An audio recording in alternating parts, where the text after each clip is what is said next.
사랑이 많으신 하나님 아버지 감사합니다. 오늘도 시편 139편부터 잠언 12장까지 성경 퀴즈 해설 강의할 수 있게 하시니 감사드립니다. 부족한 종의 입술을 통하여 선포되는 이 하나님의 뜻들이 우리 가슴에 심겨질 수 있게 도와주시고 우리가 그 뜻대로 살아가기 위하여 부단히 애쓰는 삶을 살아낼 수 있게 도와주시옵소서. 하나님을 아는 지식이 쌓여갈수록 더욱더 겸손해지기를 소망하며 예수 그리스도의 이름으로 기도합니다. 아멘. 좀 감격적인 순간입니다. 이번 주 강의를 하면 이제 시편이 끝나요.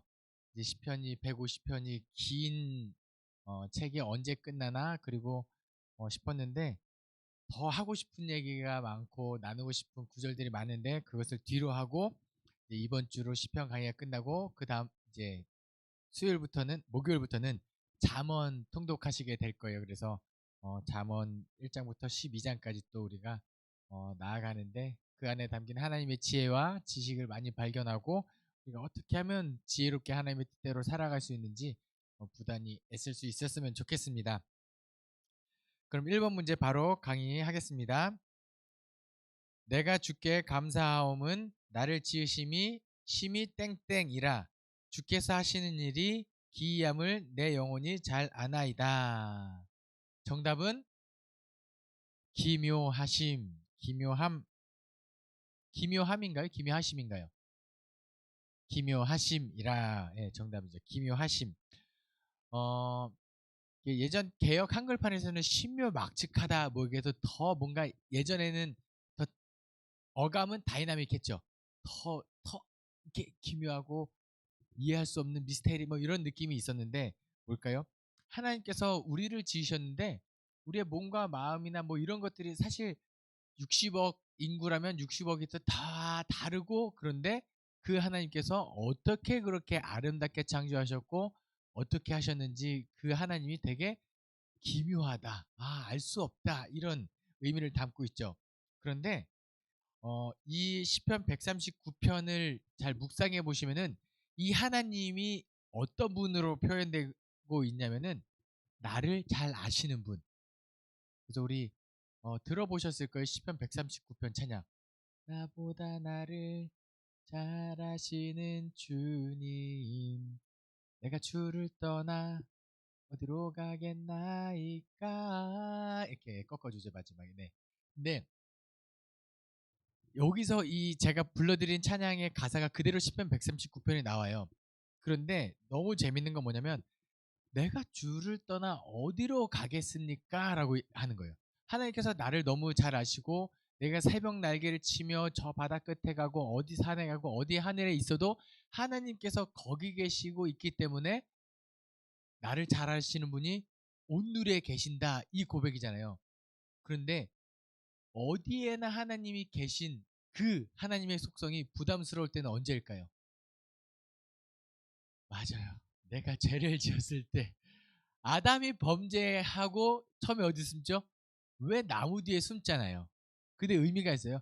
없어요. 어디 숨어도 나를 잘 아시는 분이 거기도 계시기 때문에 그때는 무조건 무릎 꿇고 회개하고 나아가는 게 맞아요. 근데 이 시편 139편에 하는 얘기는 나를 잘 안다. 내가 너를 안다. 이것이 우리 인생에 얼마나 큰 위로가 되는지 몰라요. 또 보면 나를 지으신 주님, 그분이 나를 안다고 이렇게 토닥토닥 해주는 그런 느낌이 이 139편에 잘 나와 있다는 그 하나님이 어떤 분이시라고요? 기묘하신 분. 인간의 이해로는 이성으로는 다 알 수 없는 그분에 대해서 139편은 이야기하고 있습니다. 다음 문제. 땡땡이 나를 칠지라도 은혜로 여기며 책망할지라도 머리에 기름같이 여겨서 내 머리가 이를 거절하지 아니할지라 그들의 재난 중에도 내가 항상 기도하리로다. 정답은 뭐죠? 의인입니다. 참 의외의 단어가 들어가죠. 의인이 나를 칠지라도 이렇게 있어요. 사실 130 130편부터 131편부터 133편까지 거의 내용이 비슷하거든요. 뭔가 개인의 탄원시, 뭔가 하나님께 나의 기도를 하고 하나님께서 응답하시고 이런 게 나오는데 제가 131편에서 참 재밌죠. 의인이 나를 치을지라도 은혜로 여긴다, 이 구절을 한번 가지고 와봤어요. 어떤 내용 때문에 가지고 왔냐면, 우리가요, 지식이 쌓이고 연륜이 쌓이고 경험이 쌓이잖아요. 그러면 다른 사람의 충고가 잘 안 들어옵니다. 네, 그쵸. 뭔가 내게 있고 나의 가치관이 있고 해서 누가 이렇게 정말 충고했을 때 내가 알아서 할게, 또는 잔소리하지 마, 이 마음이 확 올라오는데, 이 구절에서 하는 이야기 뭐냐면, 의인이 나를 친다면 나는 그것을 은혜로 여길 거야. 그리고 그들이 나를 책망하면 내가 그것들을 거절하지 않을 거야. 받아들일 거야라는 아주 겸손한 마음을 지금 표현하고 있는, 구절이라 한번 가지고 와봤습니다. 강의를 듣고 계신 분들은 어떤 분이신가요? 하나님의 말씀이 우리 안에 선포되었을 때 내 자아가 가득 차서 하나님의 말씀이 내 마음속에 들어오지 않는 그런 분은 없기를 소망합니다. 의인 또는 하나님께서 나를 치신다면 은혜로 여기시고, 의인이 나를 책망한다면 그 나의 이성이 그것을 내가 주의 말씀을 받겠습나이다, 뭐 이렇게 받아들일 수 있는 우리 신앙의 자세가 되었으면 좋겠습니다. 3번 문제. 땡땡이신 하나님, 땡땡이신 나의 하나님이여, 내가 주를 높이고 영원히 주를 송축하리이다. 정답은 뭐죠? 왕입니다. 왕이신 나의 하나님. 찬송가도 있죠? 왕이신 나의 하나님. 시편 이 구절을 가지고 찬송가를 만들어 놓은 것을 알아두는 게 묵상하는 데 참 도움이 되는 것 같아요. 시편 그 5권 5권이라고 하면 저기 100, 몇 편부터죠? 100, 107, 107, 100, 102편. 102편부터 150편까지가 이제 시편 5권이거든요. 107편부터 150편까지가 시편 5권인데, 거기서 다윗 시편이 많지 않아요. 다윗 시편은 138편부터 145편인데, 쭉 보면은 마지막에 다윗이 하고자 하는 메시지가 이거예요. 왕이신 하나님, 내가 주를 높이고, 그럽니다. 뭔가 감사로 시작해서 뭔가 탄원을 하고 마무리는 찬양하는 이 시편이 이제 145편입니다. 이 145편에서 하나님을 찬양하는 세 가지 이유가 기록되어 있는데, 첫 번째로는 1절부터 4절까지 왕이신 나의 하나님의 은혜를 내가 측량할 수 없기 때문에 하나님을 찬양합니다, 이야기예요. 그 다음에 두 번째로는 8절부터 9절까지 주의 의를 내가 노래합니다. 주님의 은혜와 긍휼과 노하기를 더디하시고 인자하심을 내가 찬양하나이다. 세 번째로는 주의 영원한 나라를 내가 찬양합니다. 주의 업적을 내가 찬양합니다. 찬양합니다. 이 찬양의 이유가 사실 그것보다 더 많죠. 근데 이 145편에서는 이 세 가지 측면에서 하나님을 노래하고 있습니다. 그 다음에 다음 문제 4번. 시편 146편부터 150편까지, 시편 146편부터 150편까지 시작과 끝에 나오는 단어는 무엇인가요? 할렐루야. 이제 시편의 대망의 말미를 장식하는 단어를 여기에 두는 것은 이 할렐루야로 시작하고 할렐루야로 끝나는 할렐루야 시편을 구성하는 것은 의미가 있는 거예요. 마지막에 우리가 결국은 뭐요? 할렐루야, 하나님을 찬양하겠습니다. 하나님 여호와를 찬양하라. 이 시편이 마지막에 궁극적으로 하고 싶은 메시지가 되겠습니다. 5번 문제. 그래서 시편 150편 문제를 한번 가지고 와봤습니다. 할렐루야, 그의 성소에서 땡땡을 찬양하며 그의 권능의 궁창에서 그를 찬양할지어다. 그의 능하신 행동을 찬양하며 그의 지극히 위대하심을 따라 찬양할지어다. 정답은 뭐죠? 네, 정답은 하나님입니다. 정답은 할렐루야, 그의 성소에서 하나님을 찬양할지어다, 이게 되는 거예요. 그런데 우리가 한번 잘 생각해 보겠습니다. 시편에서 여호와를 찬양하라, 그 다음에 뭐 감사하고 하나님을 높이고 이럴 때 궁극적으로 찬양의 대상은 누구냐면 하나님이어야 돼요. 다른 이유 없어요. 하나님께서 나를 기쁘게 하십니다. 나의 기쁨을 노래 이게 아니에요. 궁극적으로 찬양은 하나님께 이게 우리가 머릿속에 먼저 들어와야 해요. 보시면 이사야 42장 8절에 다음과 같이 기록되어 있어요. 나는 여호와이니 이는 내 이름이라. 나는 내 영광을 다른 자에게 찬송을 우상에게 주지 아니하리라. 그러니까 우리가 찬양할 때 나의 기쁨이 이게 우선이 돼서는 안 되고 무조건 하나님께 영광 돌리는 하나님을 기쁘시게 하는 목적을 가지고 해야 되는 게 찬양인 거예요. 네. 그 다음에 내가 그 영광 받으시고 기뻐하시는 하나님의 모습이 너무 막 기분 좋고 이건 있을 수 있어요. 근데 찬양의 목적은 궁극적으로 하나님이어야 한다. 그래서 시편 146편에 보면은 이게 있어요. 여호와께 감사라 그의 선하심과 인자하심이 영원함이로다. 여호와께 감사라 그의 쭉쭉쭉해서 하나님의 이름을 쭉 찬양하는데 결국 보면은 여호와께 감사하라 그 앞에 그가 어떤 분이시다. 하나님의 여호와를 찬양하는 그게 있어요.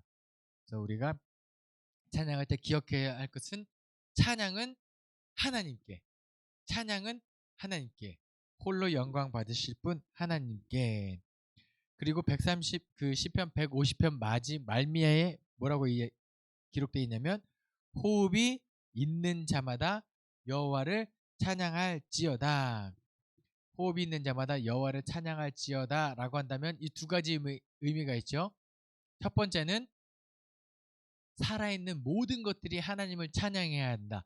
특정 대상이 아니라 살아있는 존재는 누구나 혹 자연 만물 살아있지 않더라도 하나님을 찬양해야 한다. 두 번째는 뭐냐? 우리가 살아있는 날 동안에 호흡이 있다면 그 날 동안은 무조건 하나님을 찬양해야 한다라고 시편 150편은 이야기하고 있습니다. 드디어 이제 잠언으로 넘어가 보겠습니다. 6번 문제. 다음 중 여호와를 경외하라. 여호와를 경외라는 구절이 나오지 않는 곳은 어디인가요? 1번 1장, 2번 2장, 3번 3장, 4번 4장. 정답은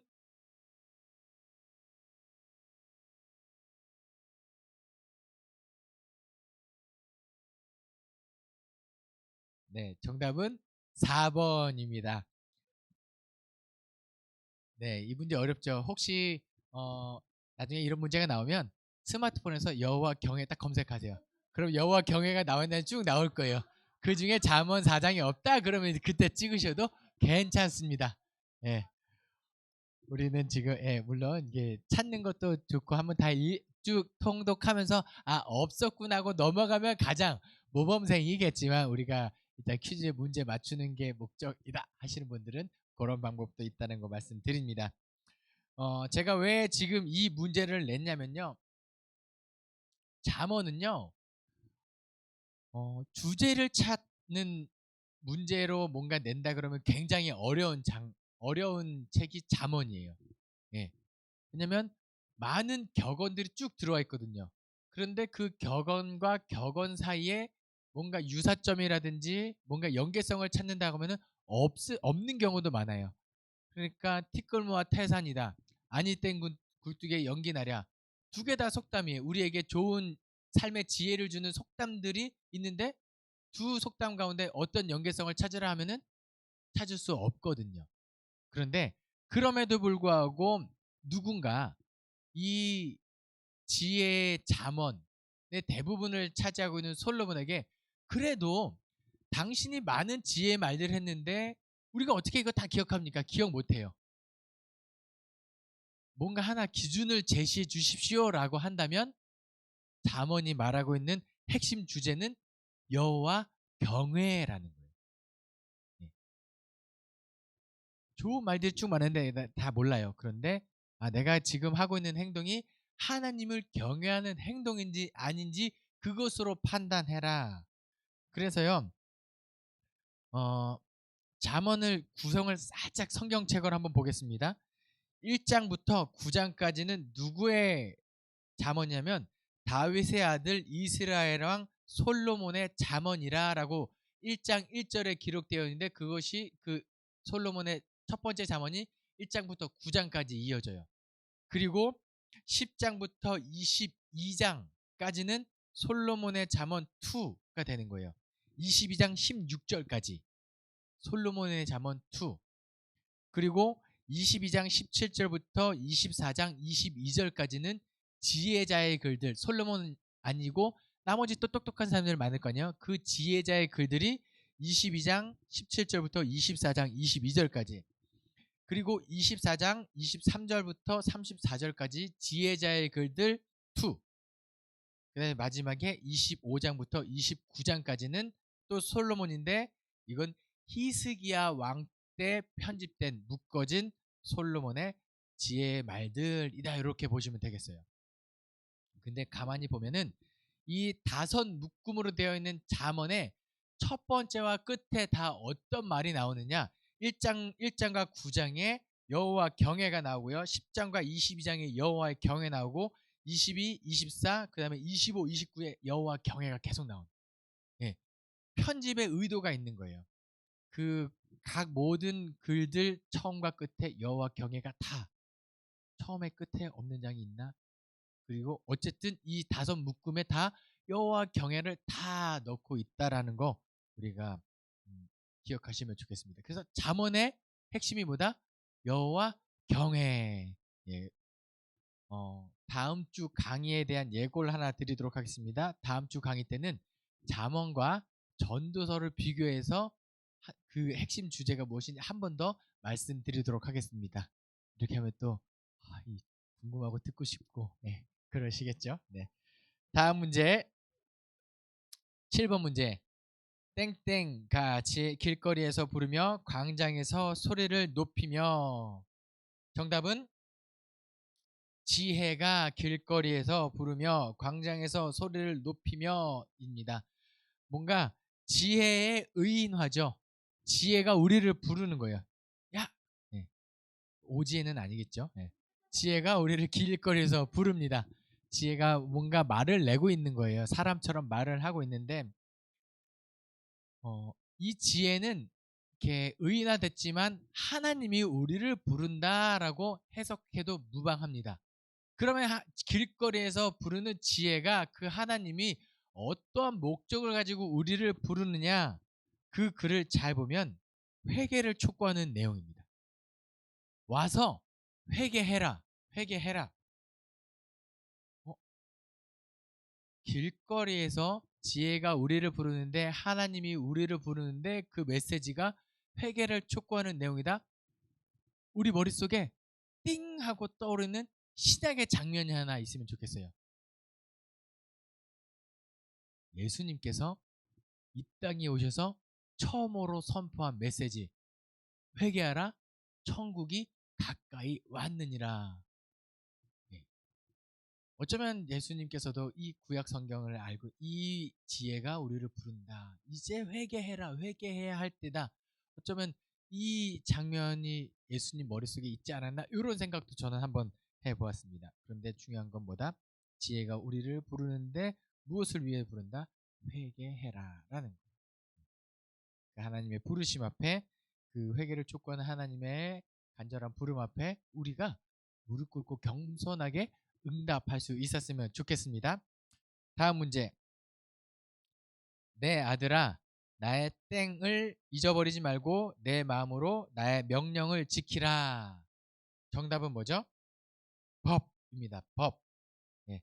내 아들아, 나의 법을 잊어버리지 말고 내 마음으로 나의 명령을 지키라 라고 했을 때, 여기 법은요, 율법이라고 보시면 돼요. 그리고 내 마음으로 나의 명령을 지키라 해서 명령도 율법이라고 해석하시면 됩니다. 잠언의 문학 구조상 이 대꾸법 이런 게 좀 많이 나와요. 뭐냐면 똑같은 말을 하는데 강조하고 싶은 거예요. 그래서 똑같은 말이지만 다른 단어를 사용해서 강조를 하고 있는 거예요. 내 아들아, 나의 법, 율법을 잊어버리지 마라. 그리고 그 율법을 지켜라, 이 말을 하고 싶은데 조금 워딩이 좀 달라지죠. 법을 지키고 나의 명령을 지켜라. 네. 선한 일을 다해라. 그리고 착한 사람이 되어라. 뭐 이런 식으로. 네. 또는 잠언의 문체가 어떤 게 있냐면 극단적인 대조법, 의인은 뭐 이렇게 되고 악인은 어쩌고 저쩌고 뭐 이런 대꾸법을 많이 사용하고 강조하는 것이 무엇인지 그 이 뭐죠? 문체? 네. 수사법을 통해서도 지금 강조하는 것이 무엇인지 이렇게 생각하면서 통독하시면은 더 은혜가 될 것 같습니다. 지금 잠언 3장에서 내 아들아 나의 법을 잊어버리지 말고 라고 하면요. 이게 구약 성경의 핵심이에요. 율법을 지켜라. 그리고 내용을 쭉 읽어보면은 맞아요. 제가 강의를 하면서 한번 1절부터 7절까지 제가 한번 통독해 드려 볼게요. 한번 읽어 드려 보겠습니다. 내 아들아 나의 법을 잊어버리지 말고 내 마음으로 나의 명령을 지키라. 그리하면 그것이 내가 장수하여 많은 해를 누리게 하며 평강을 더하게 하리라. 인자와 진리가 내게서 떠나지 말게 하고 그것을 내 목에 매며 내 마음판에 새기라. 그리하면 내가 하나님과 사람 앞에서 은총과 귀중히 여김을 받으리라. 너는 마음을 다하여 여호와를 신뢰하고 내 명철을 의지하지 말라. 너는 범사의 그를 인정하라. 그리하면 내 길을 지도하시리라. 스스로 지혜롭게 여기지 말지어다. 여호와를 경외하며 악을 떠날지어다. 아멘. 그 신명기 이거를 딱 들었을 때 이거 신명기의 마지막에 모세가 하고 싶었던 말들을 여기 다 축약시켜 놓은 그런 느낌이 있어요. 예. 구약 성경의 가르침의 핵심을 지혜자 솔로몬이 이거다라고 하고 다시 한번 엑기스만 뽑아서 우리에게 가르치고 있는 내용이 내 아들아 나의 법을 잊어버리지 마라. 율법을 잘 지켜라 라는 것이 되겠습니다. 다음 문제 9번 여호와를 경외하는 것이 땡땡의 근본이요 거룩하신 자를 아는 것이 명철이니라. 정답은 지혜의 근본이요. 예, 부끄럽지만 제가 온라인으로 스스로 문제를 내고 풀었을 때 틀렸던 문제가 이겁니다. 여호와를 경외하는 것이 지식의 근본이요라고. 예, 예, 그렇죠. 우리에게 익숙한 구절은 이거예요. 여호와를 경외하는 것이 지식의 근본이거늘 미련한 자는 그 훈계와 이거를 멸시하느니라. 이게 우리에게 익숙한 구절인데 솔로몬의 첫 번째 1장 7절인가요? 잠언 1장 잠언 1장 7절에 여호와를 경외하는 것이 지식의 근본이거늘 미련한 자는 지혜와 훈계를 멸시하느니라 라고 솔로몬의 첫 번째 지혜 1장에 그렇게 나오고 9장 똑같이 반복하는 거죠. 여호와를 경외하는 것이 지혜의 근본. 1장에서는 지식의 근본, 9장에서는 앞뒤에 어떻게 구성하고 있는지 이제 느낌이 좀 오시죠. 뭘 강조하고 싶은 여호와를 경외하는 것이 지혜의 근본, 지식의 근본, 우리 인생이 인간이 살아가야 할 따라가야 할 모습 그것이 무엇이다? 여호와를 경외하는 것이다. 이렇게 되는 거예요. 솔로몬의 잠언 그 마지막에도 어김없이 여호와를 경외하라 강조하고 있는 모습을 볼 수 있습니다. 다음 문제 10번 두루 다니며 한담하는 자는 남의 땡땡을 누설하나 마음이 신실한 자는 그런 것을 숨기느니라. 정답은 뭐죠? 비밀입니다. 두루 다니며 한담하는 자는 남의 비밀을 누설하나. 제가 이제 잠언 1장부터 12장까지 핵심 구절 쭉 얘기하고 한번 쭉 잠언을 이렇게 여기 앞에 부분을 통독하면서 마지막 문제를 어떤 문제를 한 내볼까라고 하다가 눈에 딱 들어온 구절이 이거였어요. 두루 다니며 한담하는 자는 남의 비밀을 누설한다. 예. 이거는 지혜롭지 않은 모습을 묘사하는 구절이죠. 그러면은 과연 우리의 삶 가운데 정말 지혜롭지 않은 모습은 무엇인가라고 이야기한다면 뒷담화라고 하겠습니다. 뒷담화. 네, 네, 네. 얼마나 일단 첫 번째는 하나님은 모르시겠거니 우리 아까 시편 139편에 나보다 나를 잘 아시는 그분이 세상 어디 하나 계시니까 당연히 우리의 뒷담화는 그곳에도 계실 거예요. 예, 예. 그런데도 불구하고 우리는 하나님 모르시겠거니. 그런데 진짜 무서운 게 뭐냐면 하나님께서 아시는 건 어쩔 수 없다. 그런데 이 말이 어떻게 돌고 돌아 당사자한테 갑니다. 이게 진짜 제일 무서운 것 같아요. 예. 정말 미련한, 예. 차라리 앞에 가서 나의 서운한 점이나 이 토로하는 기도의 핵심이기도 하죠. 당사자 뒤에서 이야기하는 거야. 앞에서 이야기하는 거야. 내가 서운한 점, 내가 안타까운 마음들은 그 앞에 가서 서로 대화하고 풀어야지. 예. 뒷담 한담 아니라는 거예요. 예. 앞담화도 좀 지혜롭게 순하게, 예. 예. 가기 전에 하나님께서 서로 화목하라, 화목하라, 화평하라. 내 마음을 잘 다스리고 화를 누그러뜨리고 가서 이제 이야기하는 거죠. 그것이 마음대로 안 될 때도 있어요. 그런데 진짜 지혜롭지 않은 모습은 뒤에서 하는 이. 그래서 나중에 한번 잠언을 쭉 읽어보세요. 어디에 대한 구절들이 많냐면 너는 혀를 다스려라 이런 구절이 굉장히 많이 나와요. 잠언에도 나오고 전도서에도 나오고 그 마태복음서에 가면 예수님께서도 이 혀를 다스리는 이런 가르침을 굉장히 많이 하고 계신 것은 중요하기 때문에. 그래서 마지막 잠언에 들어가서 10번 문제 두루 다니며 한담하는 자는 남의 비밀을 누설한다. 지켜줘야 할 것은 지켜주고 그리고 하는 것들은 우리가 잘 지혜롭게 신앙생활할 수 있는 우리 잠실제일교회 성도님들 되기를 소망합니다. 기도하겠습니다. 사랑이 많으신 하나님 아버지 감사합니다. 오늘도 시편을 마지막까지 강의하게 하시고 잠언까지 하나님의 지혜에 대해서 나눌 수 있게 하시니 감사드립니다. 하나님 우리가 이 땅을 살아가며 비둘과 같이 순결하며 뱀처럼 지혜라고 말씀하신 그 예수님의 가르침처럼 우리가 지혜롭게 이 험한 시대를 잘 헤쳐나갈 수 있게 도와주시옵소서. 그렇게 하나님의 뜻대로 살아가게 하여 주시옵소서. 감사드리며 예수 그리스도 이름으로 기도합니다. 아멘.